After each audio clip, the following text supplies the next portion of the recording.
ഇന്ന് നിങ്ങൾക്കായി കൊണ്ടുവന്നിട്ടുള്ള റെസിപ്പി കടമ്പ ചട്നിയാണ്. ദോശയുടെ കൂടെയോ ചപ്പാത്തിയുടെ കൂടെയോ ഒക്കെ കഴിക്കാൻ പറ്റുന്ന ഒരു അടിപൊളി ചട്നി റെസിപ്പി ആയിട്ടാണ് വന്നിരിക്കുന്നത്. Welcome to our YouTube channel. ആദ്യമായിട്ടാണ് നമ്മളുടെ ചാനൽ കാണുന്നതെങ്കിൽ ഒന്ന് സബ്സ്ക്രൈബ് ചെയ്യണേ. അതേപോലെ ഈ വീഡിയോ നിങ്ങൾക്ക് ഇഷ്ടമാവുകയാണെങ്കിൽ ലൈക്ക് ചെയ്യാനും ഷെയർ ചെയ്യാനും നിങ്ങളുടെ ഫീഡ്ബാക്ക്സ് കമൻറ്റ് ചെയ്യാനും മറക്കരുതേ. ഒരു മൺചട്ടി ചൂടായിട്ട് വരുമ്പോൾ അതിൽ വെളിച്ചെണ്ണയോ അല്ലെങ്കിൽ നല്ലെണ്ണയോ ഇട്ട് ചൂടാക്കുക. ചൂടായിട്ട് വരുമ്പോൾ 5 ചെറിയുള്ളി, ഒരു സബോള അരിഞ്ഞത്, 5 അല്ലി വെളുത്തുള്ളി, ഒരു ചെറിയ കഷ്ണം ഇഞ്ചി, ഒരു തക്കാളി അരിഞ്ഞത്, ഇതൊക്കെ കൂടിയിട്ടിട്ട് ചെറുതായിട്ടൊന്ന് വാട്ടിയെടുക്കണം.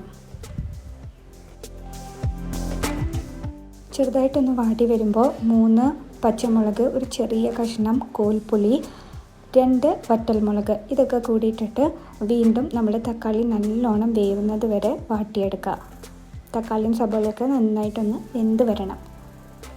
ഇനി ഇതിലേക്ക് കുറച്ച് പുതിനയിലയും കുറച്ച് മല്ലിയിലയും ചേർക്കണം. അപ്പോൾ ഞാനൊരു 3 തണ്ട് പുതിനയില മാത്രമാണ് ചേർക്കുന്നത്. പിന്നെ ഇവിടെ എൻ്റെ കയ്യിൽ ആഫ്രിക്കൻ മല്ലിയാണുള്ളത്, അപ്പോൾ അതൊരു ഇല ചേർത്തിട്ടുണ്ട്.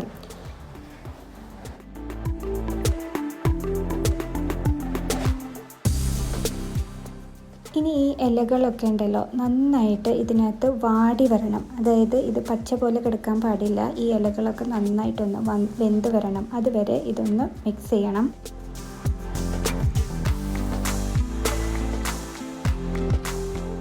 അവസാനം ഇതിലേക്ക് ആവശ്യമായിട്ടുള്ള ഉപ്പ് ചേർക്കുക. എന്നിട്ട് നന്നായിട്ടൊന്ന് മിക്സ് ചെയ്തതിന് ശേഷം ഇത് ചൂടാറാൻ വയ്ക്കണം. ചൂടാറിയതിന് ശേഷം മാത്രമേ ഇത് മിക്സിയിലിട്ടിട്ട് അടിച്ചെടുക്കാൻ പാടുള്ളൂ. ചൂടാറി വന്നിട്ടുണ്ട്. അപ്പോൾ ഇത് അടിച്ചെടുക്കുന്നതിന് മുമ്പ് ഒരു ചെറിയ കഷ്ണം ശർക്കരയും കൂടെ ഇതിനകത്ത് ചേർക്കുക. എന്നിട്ട് നന്നായിട്ടൊന്ന് മിക്സ് ചെയ്ത് എടുക്കണം. ഇനി നമ്മൾ ചെയ്യുന്നത് 1 ടീസ്പൂൺ കടുക് വറുത്തത് ഇതിലേക്ക് ചേർത്ത് കൊടുക്കുകയാണ്.